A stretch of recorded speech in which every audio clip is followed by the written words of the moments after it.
Welcome to the Misophonia podcast. This is season 5, episode 6.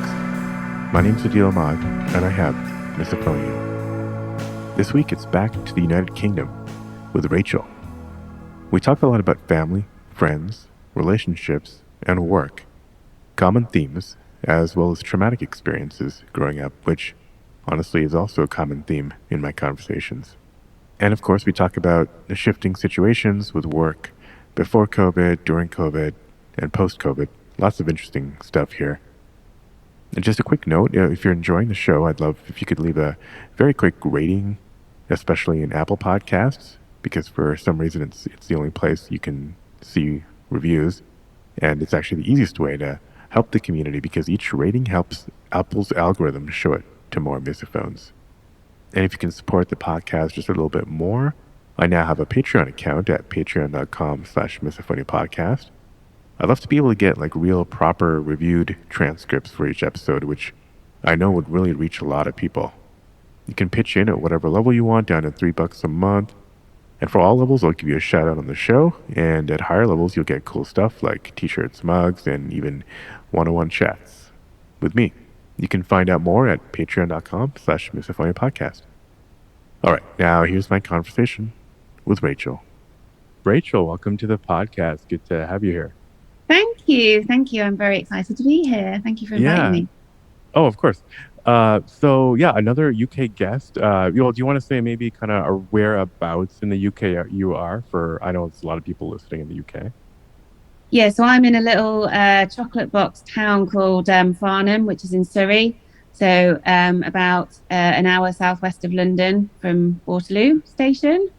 Oh, okay. Yeah, cool. I've moved around a lot. I haven't always been here. So this is actually the longest I've been here since I was about 16. So I've been here around about 3.5 years. I have bounced around quite a lot, but I actually, I was born in Huddersfield in the north and I grew up in North Wales. So okay. Bounced around kind of for work or just kind of just to see different parts or just misophonia? Yeah, just, divorced parents is partly to blame. So I moved to North Wales because my dad moved there at some point. And then I went to Leeds Uni. I was in Newcastle a bit. It's actually quite boy related, I would say, more than work. Gotcha. But I've also had periods of time traveling. I lived in Thailand for a couple of years, and oh, wow. Yeah, it's just been the way the cookie crumbled, really. But the weather definitely better down here. Southern England for probably even a little bit less rainy and dreary probably than the north. It's so true. But I've just got a new job, which is remote. So I'm now free to go wherever I want. So I am tempted to go back up north because house prices and whatnot are much cheaper. So I'm in a big period of, what am I going to do next? Yeah, a bit of flux. Thing. Okay. Yeah. You mentioned that you'd switched jobs. So it sounds like that was kind of voluntary. Is that anything related? Was that purely like career related, or was it maybe somebody snacking in the corner you couldn't stand? Or no, I've got some stories about working in an office. We'll get to that. But yeah. So I work in medical sales, and actually, medical sales is generally pretty good on the misophonia front because I'm in my car, so I'm not in an office. So where I'm sat now is where I work. And pre-COVID, I would be 100% field-based. So I'd just be in the car all the time. I could listen to loud music and sing and all the rest of it. The slight issue would be, so generally you buy lunch and you provide an educational lunch. So on the odd occasion, you would hear awful eating noises. And I just have to talk extra quickly and just talk to try and mask it. But all in all, that job has actually been quite good on the misophonia front because I can just generally get out of a situation really easily and avoid any doctors or people who that may provide difficulties in that situation. So when I worked in an office, it was extremely different, and I had a major issue with typing. Oh, okay. Yeah, typing as a trigger. All right. Yeah, I mean, some keyboards have gotten softer, but a lot of keyboards are not. So, interesting. Okay. So, your medical sales job, you get to go in the car a lot. And interesting, sounds like yeah, when you have those, I guess when you have those meals, you kind of know in advance what you're getting into, and you probably prepare yourself like mentally, just kind of like have your almost like the mimicking strategy that a lot of people do. Is that kind of what you're doing when you're eating while other people are eating, just to kind of like mask that sound? Well, Or often I'm talking, and often, okay, especially in my latest role pre-COVID, I was in the hospital, so often it was really quite noisy. You know, like when you go out to a yeah, restaurant and there's so much noise that it's sort of all background right. noise. You just have to not Yeah, look at them. You know. yeah, yeah. So, um, yeah, but the new job is remote, so it's not going to be in the car. This is the thing. COVID has completely changed everything, hasn't it? So, my new job is actually working with COVID, actually, but remote. So it has to be remote. So Oh, okay, gotcha. Oh, I will be interesting. here. Yeah, that's great. And yeah, you mentioned the visual triggers, obviously. Did that come up like have you had that the whole time, like as long as you've had misophonia, or like a lot of people just kind of built up? Yeah, you know, ever since I started listening to your podcast, I've been thinking, when did I first realize this? And yeah, like most people, I think it was like 7 or 8, that sort of an age. Mm-hmm. And it was various um, people doing various things. So it's Not not just like home, not just like your I parents. remember, for example, when I was in Yeah. the office, my boss, I used to sit next to my boss, and she would eat crisps. And I'd look at her and I'd be like, how am I all right listening to you and watching you eating crisps? She was fine. But then the guy on the other Mm, side of me, I wanted to kill it. Oh my yeah. God, I had so much rage. So it's certain people doing certain things. So So yeah, was bless. it crisps on both sides, or just eating something different on both sides? Like some I people mean, the maybe other have guy a literally just existing, whatever he was doing made noise. Literally, it was horrendous. um, gotcha. but I tried really hard to stay in that office job because I was like, I need to learn how to deal with this. And I actually had a really extreme reaction. So, because I thought to myself, if I leave here because of this, it's just going to come back in the next job and the next job, and it's going to get worse and worse. And I had Right. issues with my boyfriend making various noises at the time, and I thought I've got to deal with this. And honestly, so there was one time like the typing, I don't know if the floors or I don't know, you could just feel it. So I wasn't even on the same. I actually ended up having one desk by myself for this reason. And then there was a sort of row of desks along from me. And the guy right by the window, he was quite an angry, bitter and twisted sort of old guy, but he was always in such a mood, and he typed like crazy. And the girl behind me did as well. And they knew that I sort of had an issue with it, but I had massive Bose headphones on. And Yeah. I thought there was one time there was an inspection and they were like, Rach, you're going to have to not wear headphones this week. And so I had to take the week off sick because there was absolutely no way I could have been in the office Wow. without Okay. headphones. A But 1 week anyway, in so I tried suspension. one time and I took the headphones off and I thought, right, just do it, just see what happens. And I was meditating and I was doing all the stuff, trying to stimulate my parasympathetic nervous system and all that. And the contraction was so immense in my body, I almost wet myself. I kind of got weird sexual type feelings going on because I think I was just so incredibly Yeah. tense from hearing the noise and not doing anything about it. It was the most like extremely weird situation, to be honest. So yeah, that anyway, but back to your original question, the visual triggers, I think yeah, certainly I used to have to try and put a thumb in my ear and also a hand across my eye kind of thing, Right. so I couldn't see the eating at the same time as hearing it. Right. But yeah, we I had and my family are quite aware of all this, so I'm sure they won't mind if I mention them, kind of thing. But bless my sister, she's got asthma. She had really bad asthma as a kid, and she's she's had quite heavy Wheezing and breathing and yeah, yeah. all that kind Yeah. of stuff. And we did have separate bedrooms as kids. But then when we went on holiday, we had to share a room. And I remember one time just being so frustrated, I threw a hot water bottle at her and actually bit her. And she actually does still have a tiny little scar on her little finger from Oh where I bit wow. her. But I was just so going absolutely completely bonkers because I couldn't sleep for like a week. Yeah. Yeah. So yeah, it's hard, isn't it? Because obviously I love my sister to pieces, and I would never intentionally do that, So it does turn you into a complete psycho, doesn't it, at times when Yeah. Yeah. you're a Oh kid yeah. and you can't do anything about it, and the people around you don't understand what the problem is. Yeah, that's tough. Yeah, I mean, we have crazy thoughts when we're adults, as you know, but it's always interesting to see how people react as kids because we like it's hard to handle anything really, and or know how to Mhm. express anything. So things like that happen. Things get thrown.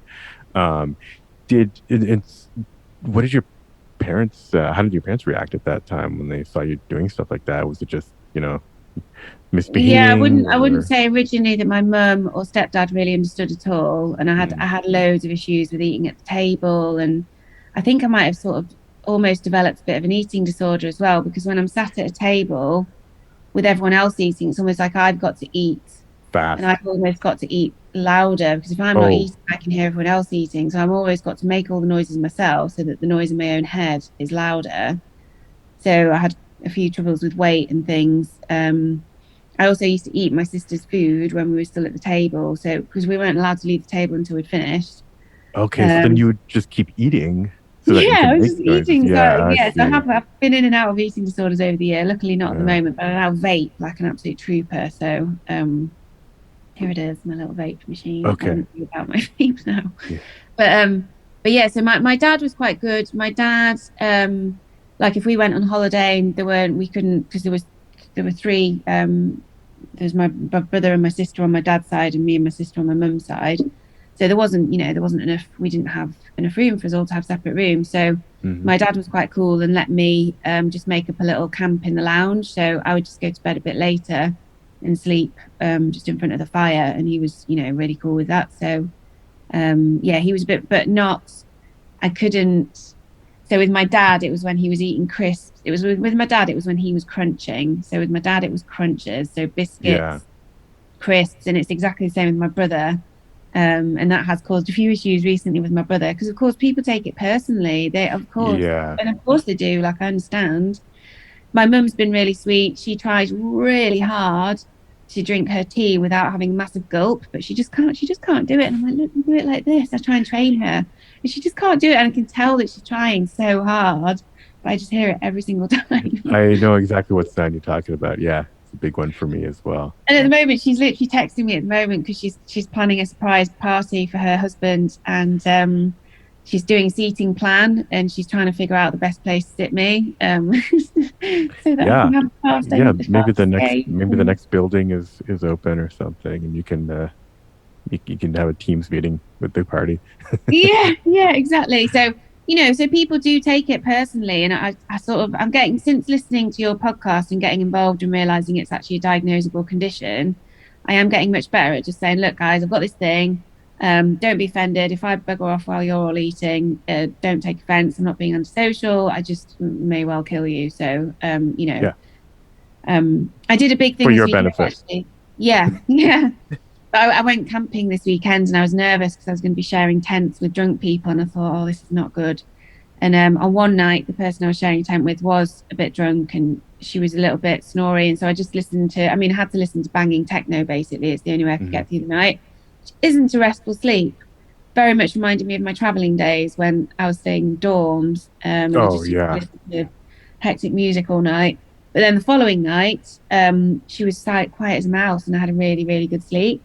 So that's the first time I've shared a bed successfully or a room right. successfully with somebody for a while, actually. So that was encouraging.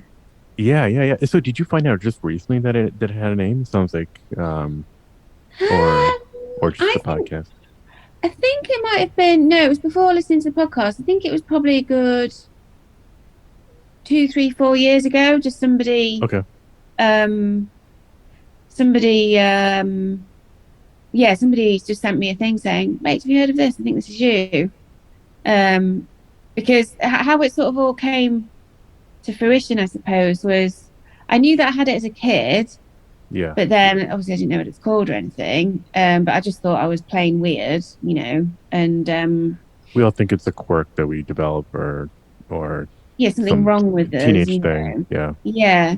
And then I started drinking, smoking, taking drugs. And in my 20s, I don't really remember it being an issue, but quite honestly, it's probably because I was just a little bit inebriated most of the time in one No, way or a lot of people in the 20s, even no, even if we're not doing all those things, like I've talked to a bunch of people this week who said there's been like a 10-year kind of chill period from about 18 onwards, and then it just blows back up again. So there seems to be something about when we first gain our freedom outside of our homes that maybe we forget about it, or we're concentrating on other things.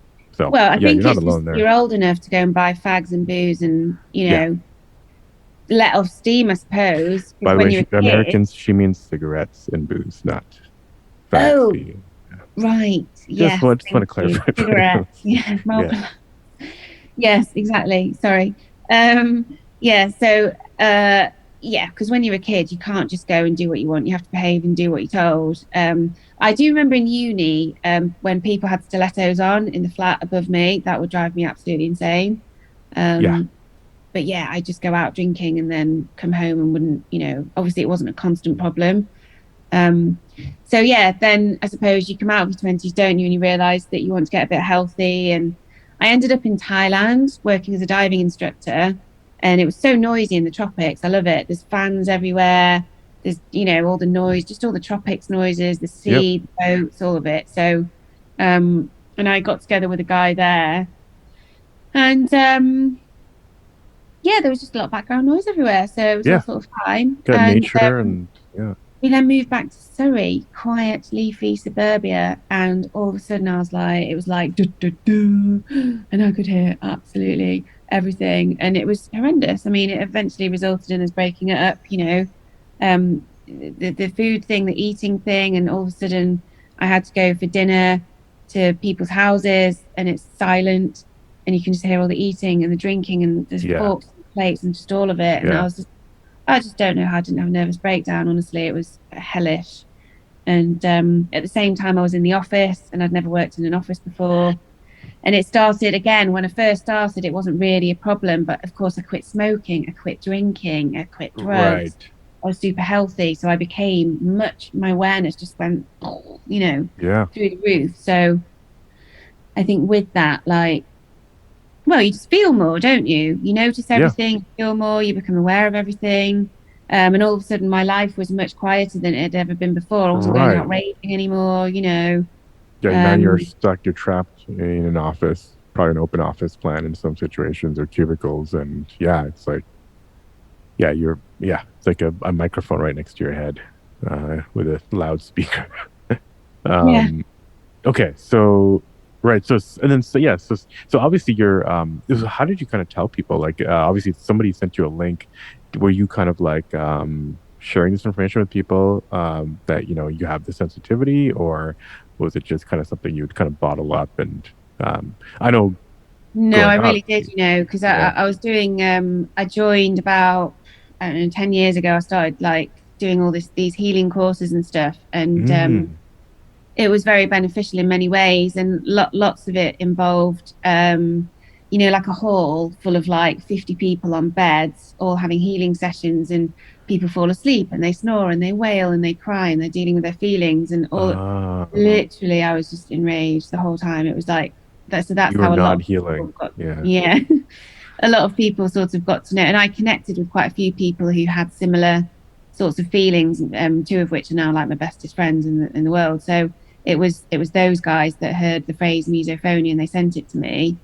And I've been quite open about it on social media. I'm quite an open person anyway. So, and I think, there's a lot of people that have the same thing, and they also think they're nuts, And I went to a festival the other day, and this woman was like, "Oh, well, they've got this thing called misophonia," and I was like, "Oh, me too!" And we were both speaking at each other, like, "Oh my god, you've got it as well!" Ooh.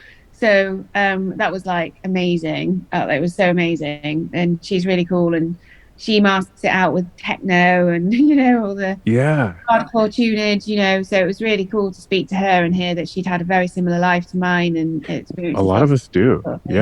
A lot of us do. I feel like we probably have similar memories, just with different people in different houses and different places.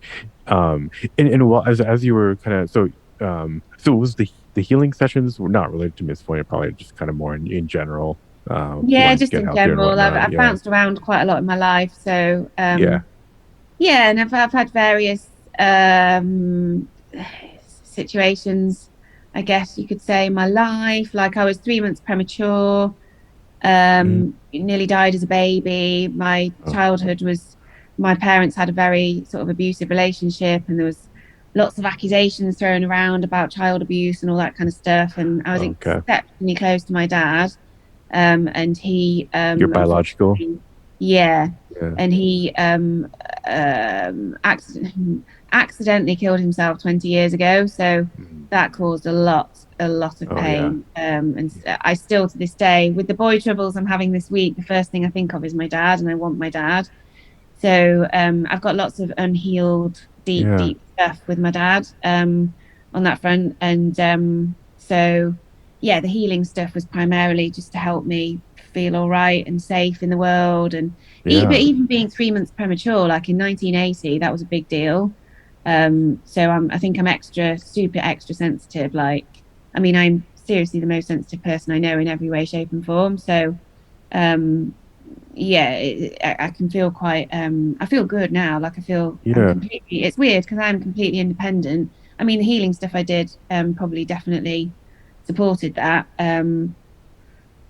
Just to feel all right in the world. You don't have to fit in with everybody else. You can just be, I feel like I have got a lot to offer and I'm unique and all of these things. And so and even, I believe the misophonia is because I don't know, I've almost got a sixth sense. I don't know if there's some sort of spiritual element to it. I don't know, but I don't know. Sometimes I feel like I'm quite connected, energetically to stuff that you can't see. Do you know what I mean? Yeah. No, I've heard that. I don't know if you've heard Sarah from Aquarius Acupuncture. She's a healer, acupuncturist. That might be an episode worth listening to. But she talks about that too. She wanted to. She talks about the spirituality behind being extra sensitive. And I've had a few other people come on who are HSPs, which is like a hypersense. I think it's I should know hypersensitive person where like just in general, just super sensitive, not just about sound, but all kinds of things like what other people are feeling, but just being especially in tuned even to what other people are thinking and feeling, and the digestion and like all that stuff. If you're going through episodes, those I can send you a few that might be worth kind of listening to first. You might engage, engage, and if you want to reach out to people, they'll be happy to make that connection. But that's I was going to ask, like, have you, you're in medical sales, but have you sounds like you've probably gone to like a professional therapist for various things. I'm curious. So I've been seeing the same therapist probably for about 5 years. To be honest, I don't think it had even come up. I was so absolutely overwhelmed when I was talking to you about it, and somehow it hadn't come up. But when I listened to your episode and I heard the one, I can't remember anybody's name now, but there's a lady who was on who was a researcher in one of the hospitals down here. So she's a misophonia specialist in London somewhere. Yeah, is it Dr. Jane Gregory? Are you talking about? Yeah, I think so. Yeah, Oxford now. Yeah. Yeah, so I actually went through my private healthcare insurance to see a psychiatrist. It's all very complicated because the person she recommended would only take you by the NHS, and my private medical insurance was private. And the upshot of that was I got diagnosed with ADHD, and the psychiatrist that I saw privately in the Priory was like, I was talking to him about the misophonia stuff, and out of that came ADHD, and he was like, yeah, hypersensitivity, noise sensitivity, it's all part of it. So I still haven't actually been diagnosed with misophonia, but I don't need to. Like, I don't know what difference it will make. There's no cure for it. Like, I'd be up to go with clinical trials or whatever, but just having the understanding, even having the understanding that I've got ADHD, like, I'm probably talking quite quickly now. That is one of my that's normal to me, so I probably have something like that as well. Yeah. But no, it's just having the understanding of these things to me. It's a crucial part of me is to, and whatever's going on in my life, I've had so many disasters in my life, and if I can understand how it happened, then I'm all right. But it's unanswered questions that drive me absolutely batty. So knowing about misophonia and ADHD and how it all works and everything gives me a lot of settlement in my brain, which ultimately probably does calm it down because I become more in my body and more settled. So it's when I have unanswered questions, which I do have quite a lot of the time, that I get stressed.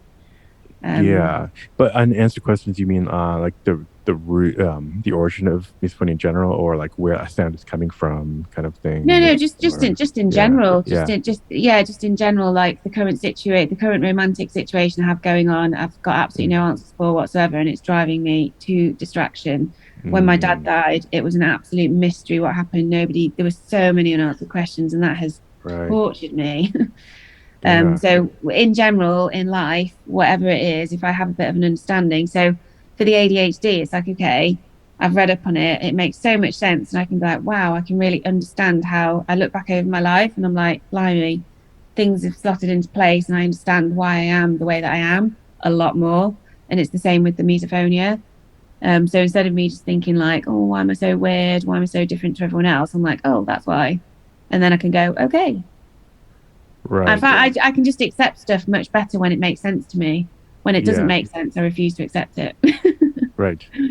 I wonder if there's maybe a little bit of OCD in there too, but yeah, probably not to add to the list. But I think we all have a little bit of that. Yeah. Interesting. Okay. And so now when you're around family, are they pretty good about accommodate? I'm curious about accommodations at home, but also it sounds like at work you're set because we're all working from home now. But well, this is the thing. So working from home, my landlady's amazing. She's always mowing the lawn. She's really aware of it. But I'm fine with mowing the lawn. If my neighbour, leaf blowers have come up a lot, so leaf blowers, but I'm fine with those. If it's noise, I'm all right. What I absolutely can't bear is hearing somebody else's TV or somebody on the phone. If I'm hearing like, oh my God, it drives me nuts. So, but my neighbour is exceptionally understanding, and I'm very lucky to have him, and he works with me on it. So, that's very good. Did you tell him right away, or was it something? Was he talking on the phone and you went and it's funny because when I first moved in here, I live in a tree house, right? So basically, if you imagine a road full of big posh houses, well, my landlady's got one of those, and she built a lodge in the garden. Now downstairs, there's 2 garage doors. So when I came to view this house, I thought I was moving above a garage. So I was like, oh my God, detached house. This is amazing. Yeah. So on my first night, all I could hear was, and I was like, what the hell is that? So I didn't realize I had a bloody neighbour downstairs. Oh. So he was an old man, bless him. Yeah. Dave, he was like the BFG. We became good mates because I had to go and see him every day to ask him to turn the telly down. And he wouldn't go. So the way that my house works is my lounge is above my neighbour's bedroom and their lounge is below my bedroom. So their TV is right below my bed. But because Dave was old, he just didn't go to bed. He spent his entire day and night in one chair. Yeah. And I tried to get him to have wireless headphones. I tried to get him hearing aid. I was just like, look, I'll pay for it all, whatever you want. And bless him, he actually did end up having a stroke and ending up in hospital. And before you know it, he was a goner. But so then my current neighbour was the paramedic. He then moved back in because he actually used to live here before. And we had good chats about it and stuff. And he's just a really nice guy. Like we're really good mates. So he's just if I'm going to bed early, if I don't know, if he's got visitors around, I'll try and go out. If I need to go if I'm stressed out and need to go to bed early, I'll just text him saying, I'm so sorry, can you turn the TV down? And I also do put white noise on my AirPods, which isn't ideal every night because sometimes you just need quiet, Yeah. Little things like in the winter, the boiler goes off quite a lot. I have to turn my fridge off every night because that wakes me up. Okay. If the tap's left on outside. I've heard about bad fridges recently. Yeah. It's not very good for the environment turning it on and off, but I'm just like, I have to do it. If the outside tap's left on, I have to go hunting around the garden to find which tap's been left on, stuff like that. But so working from home, it just depends if they're in or out. Do you know what I mean? It would be better in the car, but that kind of work is basically grinding to a halt. So, but as far as family goes, like I said, my mum and my sister have witnessed too many meltdowns now. So they now know not to take it personally. They now know that it's a proper brain issue. Yeah. So they do everything they can to put me in a situation where I can have an easy escape or I'm just not going to be faced with it. But then it tends to be the men of the family that take it personally. And well, men generally, like I couldn't, my two stepdads, I couldn't, because I've got my original stepdad and then a second stepdad. Okay. Yeah. A few stepdads. I couldn't even remotely possibly sit down with them and tell them how absolutely disgusted I am with their eating habits. I couldn't even think to do that. Is there a bit of British culture thing, kind of a they would just dismiss it. I think they would just so they would not even remotely try and take it on as a thing. And it's a shame because like me and my original stepdad had a rough time for quite a while, and we get on so well now, and he keeps saying, "Oh, I need to come down and stay with you." And I'm like, "Oh my god, no," because he's got a really bunged up nose. He really breathes heavy through his nose. Oh, yeah. I'm like, I really want to try quitting dairy, but so I couldn't. Yeah, I can just about go to his house on the way and just spend a night with him, and have background noise and as much as possible and fans on cookers and things like that. But to have a whole weekend, I think in such a small enclosed space, I just don't know how to do it. And I feel bad, but I just don't think he'd understand. Yeah, I mean, you do what you got to do. Yeah, I mean, if you were to stay longer, the weekend could be ruined if you freak out and he takes it personally. So better to kind of like understand what amount of time works and just kind of make the best of it, I guess. Yeah. I mean, my brother's been pretty good. Last time I went home, so the first time I went home after lockdown, I went to Wales, and my sister did this big Christmas dinner in June, and we all did presents and everything. And I ended up on the table in the corner by the wall, and everyone started eating popcorn. And my brother, I'd spoken to my brother only the year before when I went to stay at his house. But to be fair, that's the first time I've ever noticed it with my brother, was only last year. Oh. And he was eating crisps and stuff, and I was just like, bloody hell, I'm gonna have to leave this situation. And he was a bit like, and he then got paranoid. So he's going on dates, I'm going on dates. He's then like, oh God, what's wrong with my eating? He then starts taking it personally, thinking he's disgusting, and that's not good for his mental health. Right. Mm-hmm. And we did definitely have a bit of a falling out. But since then, he's been amazing, and he's realised that it's a thing and it's not him. And we've now got a little code. So if he's pushing me too much, I just need to very gently touch him on the arm and say to him, like, I can't cope right now, and for him to sort of, remember that it's not a bad thing. That's interesting. So his reaction, he took it personally, not in like reacting angrily at you. He took it personally as in he thought there was something, he thought he was being disgusting, and he thought lower of himself. Is that? Yeah, that's how it started last year. Okay. But then this year, when it all came to a pinnacle, he just couldn't speak to me for a bit, and we ended up not seeing each other when we were at home.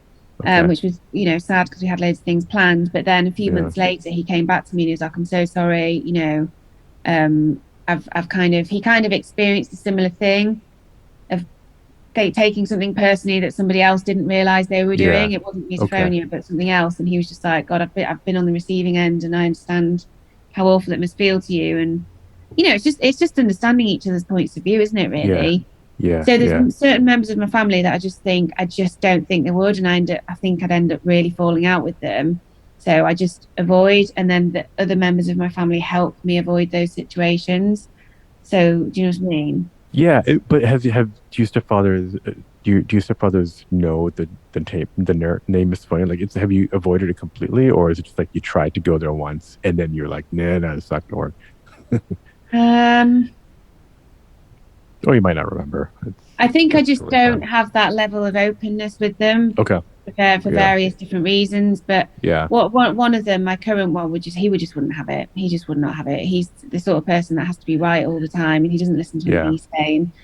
Most of the time when I try to engage in a conversation with him, we end up arguing anyway. So in all honesty, I avoid him most of the time anyway. And I have said to him, look, every time I speak to you, it's just too difficult, and so I'm just going to try and avoid it. And I just kind of, they just sort of know now that I avoid meal times. So when I see people, I like to go for walks and be out and about and in the wide open space, and I just sort of avoid meal times. And this sort of all just sort of know it now and accept it. So hey, meal times, I mean, it's like 15-20 minutes. You can deal with doing it separately, hopefully. Yeah, it's just a shame that all blinking social occasions revolve around eating and drinking. I know.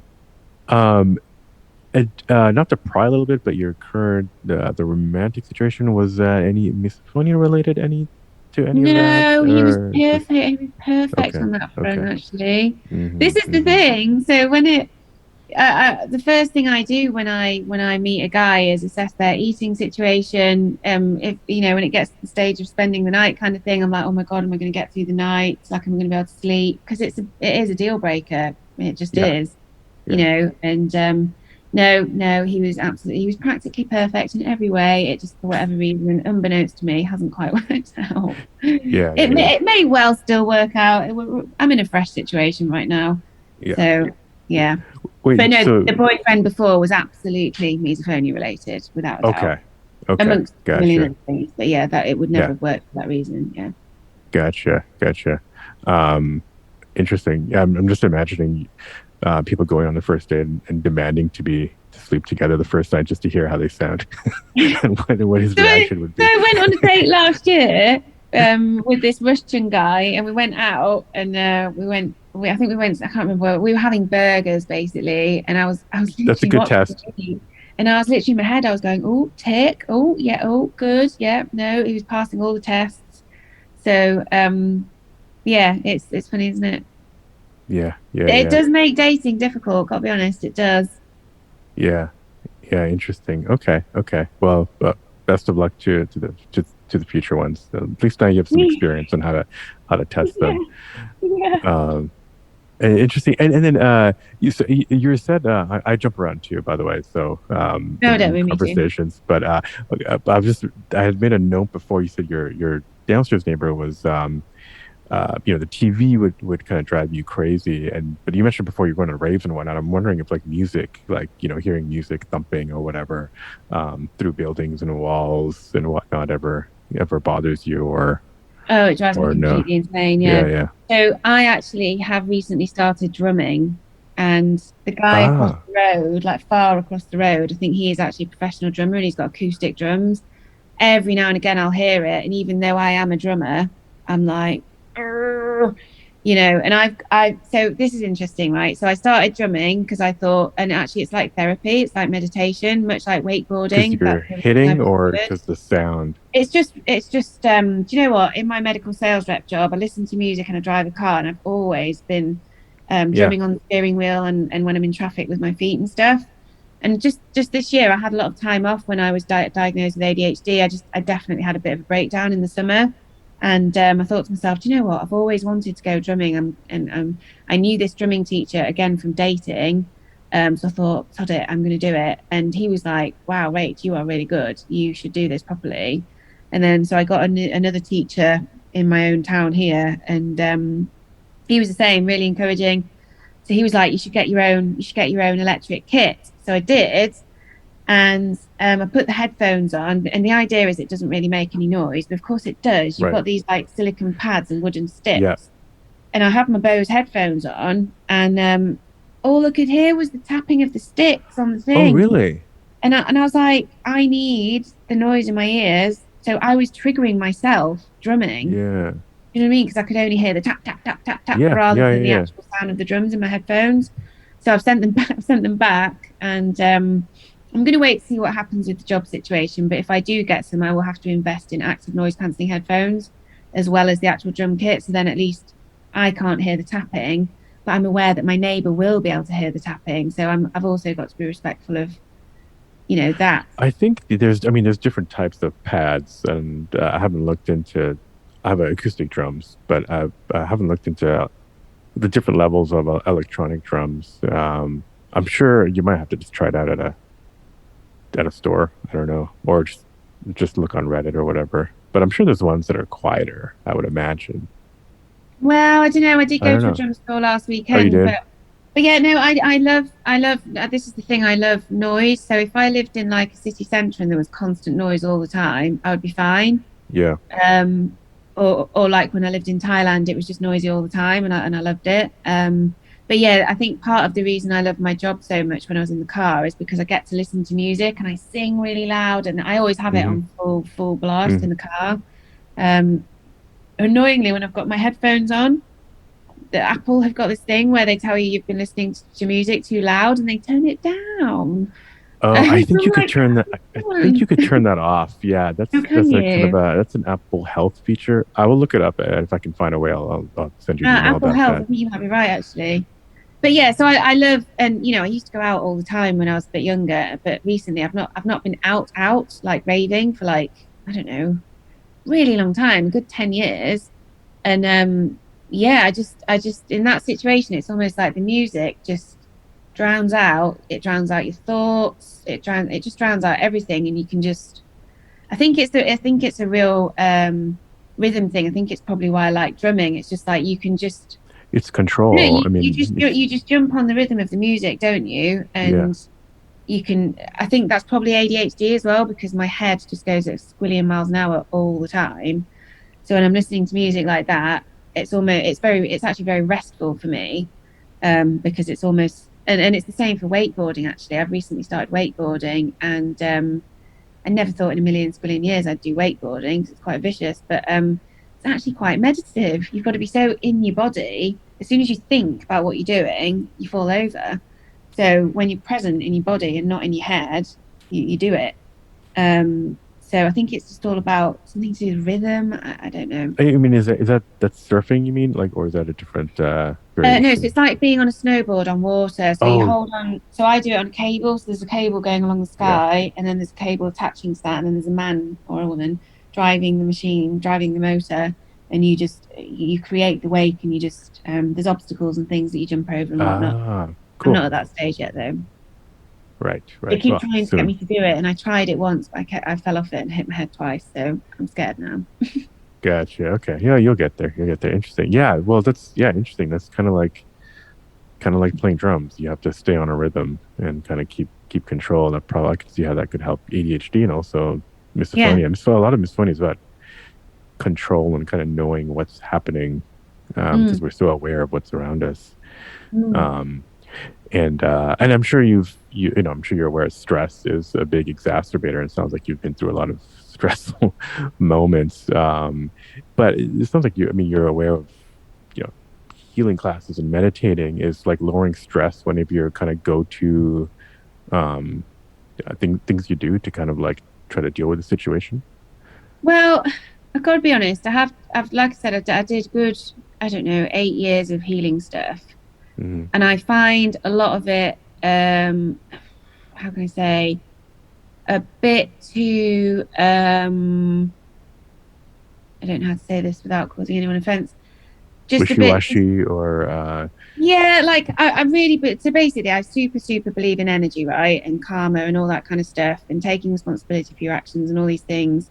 But sometimes I feel like people aren't very real and they're not very realistic. So it's not, and I've gone in and out of so many different healing modalities over the years, and it's like you can get really sucked into it, start talking the same language that they're talking, lose yourself in the process, and you then don't really sort of keep yourself anchored in the reality of, well, this is the world we live in. This is actually my life. How do I actually deal with my life? And you kind of get lost a bit in it. Do you know what I yeah, mean? yeah, yeah, So yeah. sometimes I find meditation and yoga and stuff a bit irritating. Because I'm like, we just be real. But I did find yoga with Adrienne. She's the first yogi that hasn't annoyed me to death. So I've been trying to give her a bit of a go. But then when I did drumming and I did wakeboarding, I was like, I feel the most still I've felt for bloody months. So Yeah, let's just do that, and it yeah, achieves the same thing in my body. sure. Excellent exercise as well, both of them. So Yeah, all right. um, And you're making music, which is healing in many different ways, not just oh yeah. misophonia. Interesting you mentioned yoga. I think there is a yoga instructor in England somewhere who's following on Instagram who I think has misophonia. Might be an interesting Well, also, when you connection. do a lot of those things, Hmm. all the healing things, people are like expelling all these emotions and sighing and crying and blubbing and making all these noises that I don't want to hear. So Oh, I avoid quiet situations for that reason. But I did go to Tai Chi recently. That was actually extremely chilled out. I might do that again. That was very good. yeah, that's the right. The Super slow movement, yeah, yeah. super slow movement. Yeah, Yeah, that because looks really cool. I've always been extremely aware. So I did pharmacology at Leeds Uni, and I've always been extremely aware of sympathetic nervous system versus parasympathetic. So I have recently started these breathing exercises with have you heard of the breath guy? No, I've not. So I have actually got his book there, Exhale. What's his name? Richie Bostock. Richie Bostock, I think. Okay. It's something to do with the Wim Hof, which I don't really know too much about it. I think he must have just read something and listened to it. I think I was listening to a podcast of him on it, and he was saying about this breathing thing. And so I've started doing his breathing exercises in the morning and the evening just to try and stimulate my parasympathetic. And it really, of course, makes a tremendous difference because I feel like I'm in fight, flight 100% of the time. Yeah. And cortisol, I've been so aware of cortisol my whole life. Like I think I've just got really high cortisol. So can you define those? So cortisol and sympathetic and the parasympathetic. Oh yeah, sorry. So parasympathetic is so when you have slow, deep breaths, you're slowing your heart rate down, you're increasing oxygen and all that. Yeah. That stimulates your parasympathetic nervous system, which basically induces relaxation, sleep, relaxing, letting go, dilating, all that kind of stuff. And parasympathetic is your fight and flight. So it's what triggers adrenaline, and makes you tense and prevents digestion and increases your heart rate and constricts everything and pumps all of your blood to your heart and your lungs and diverts it from everywhere else. Yeah. So when most of us probably in this day and age are largely stuck in parasympathetic, and we're drinking coffee and eating sugar and all that crap. Yeah. We're not proactively engaging the parasympathetic, which in the olden days, obviously, do you know what I mean?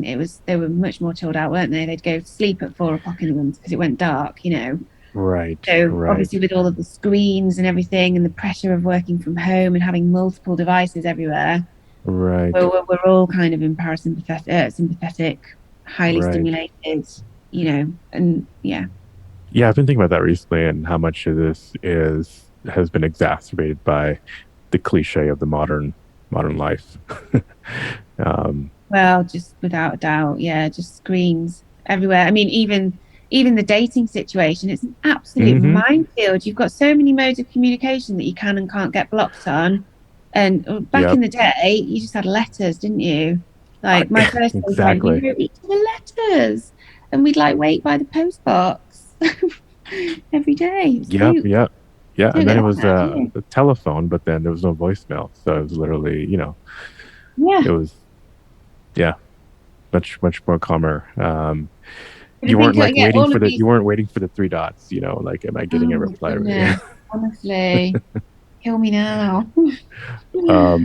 So I guess we're heading up close to an hour in. I'm sure I'll think of stuff in the last couple of minutes, but I just wanted to ask if you had anything else you want to share from you've had quite a few experiences, and see is there anything else you want to tell people who are listening? That's a good question. Back it up 1 second. I don't think we talked about cortisol. Oh yeah, cortisol is just obviously cortisol is your stress hormone. Okay. So yeah, high cortisol just precipitates.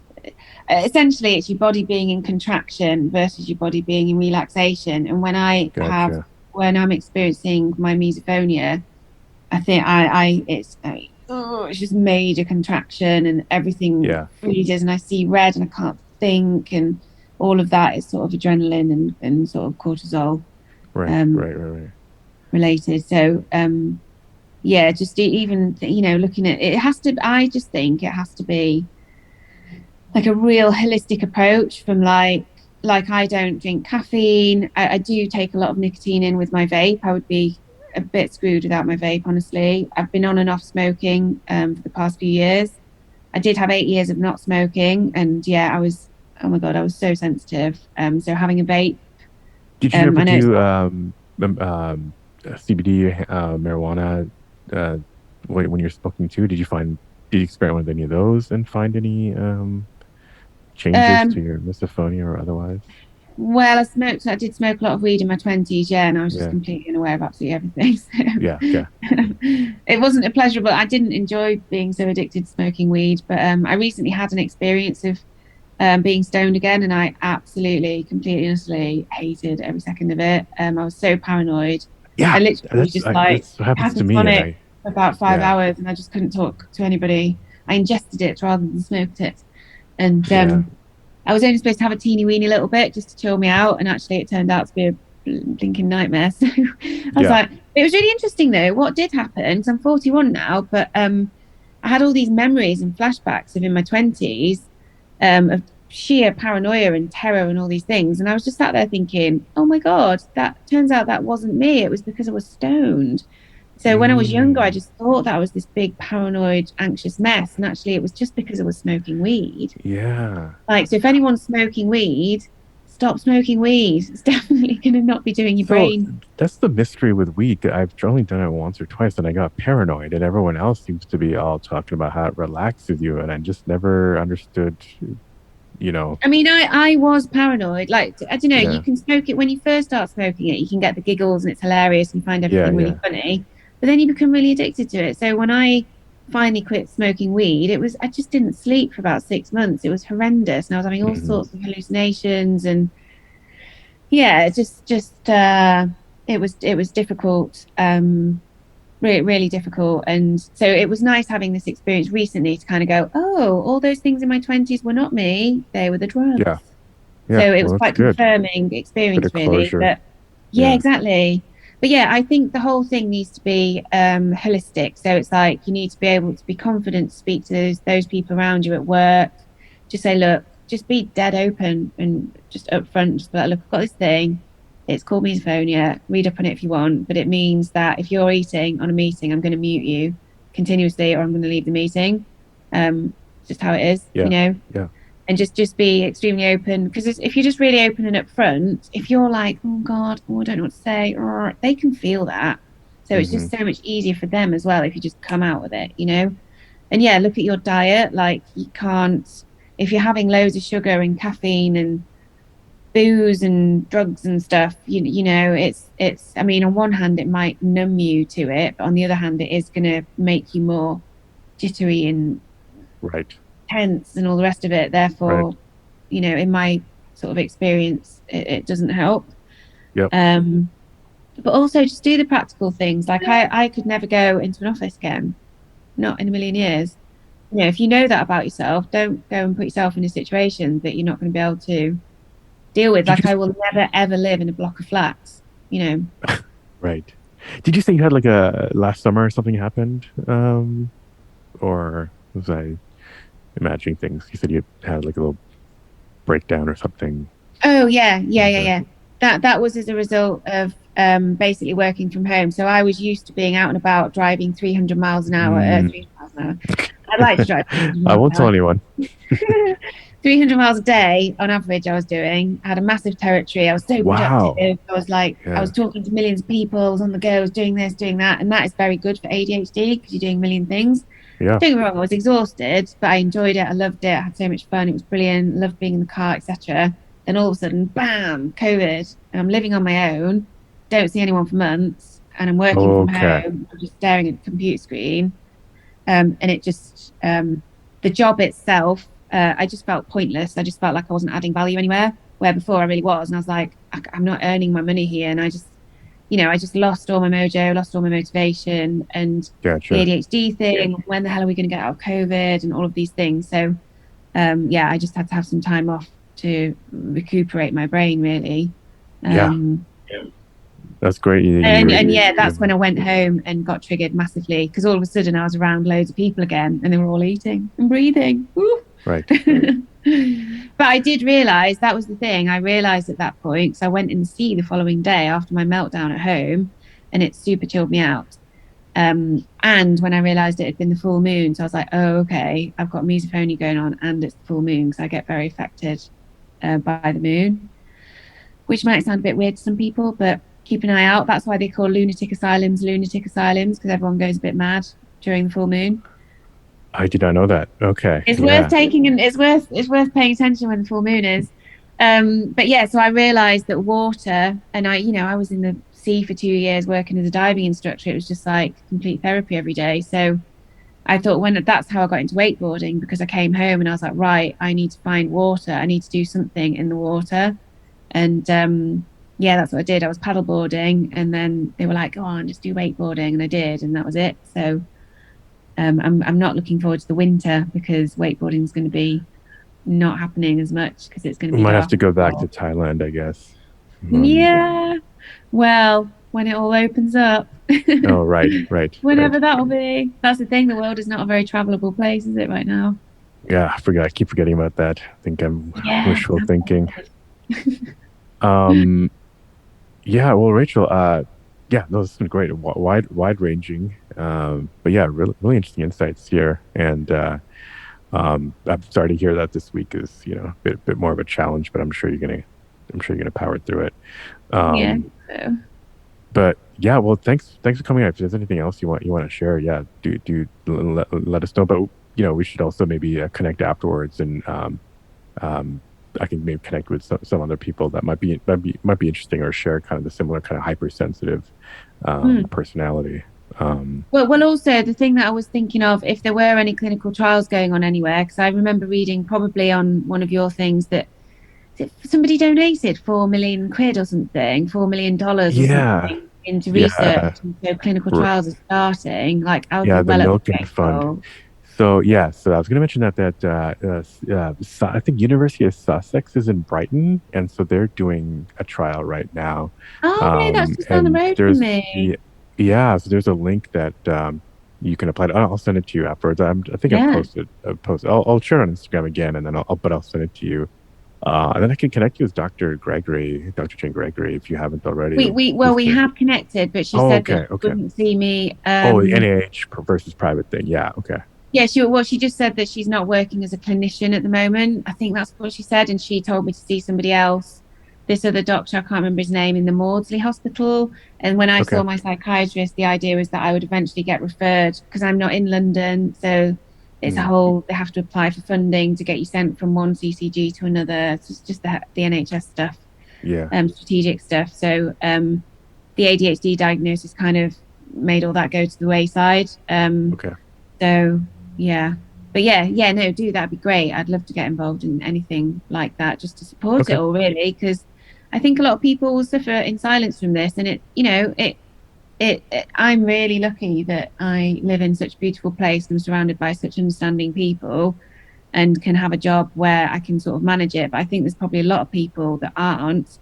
And I honestly think if I was stuck in a situation that I couldn't get out of, I'd be suicidal. I would. Like, when I think about the situation that some people are in. I just, to help, to get involved, to help people and make it become a lot more known, and just to encourage other people to have a few basic table manners, it'd be great. I mean, everyone would benefit. Yeah, exactly. One day. No, those are great wishes. I think we all share. Yeah. Well, thanks again for coming on, Rachel. Thank you. Thank you, Rachel. Remember, if you like this episode, don't forget to leave a quick review, or just hit the 5 stars wherever you listen to this podcast.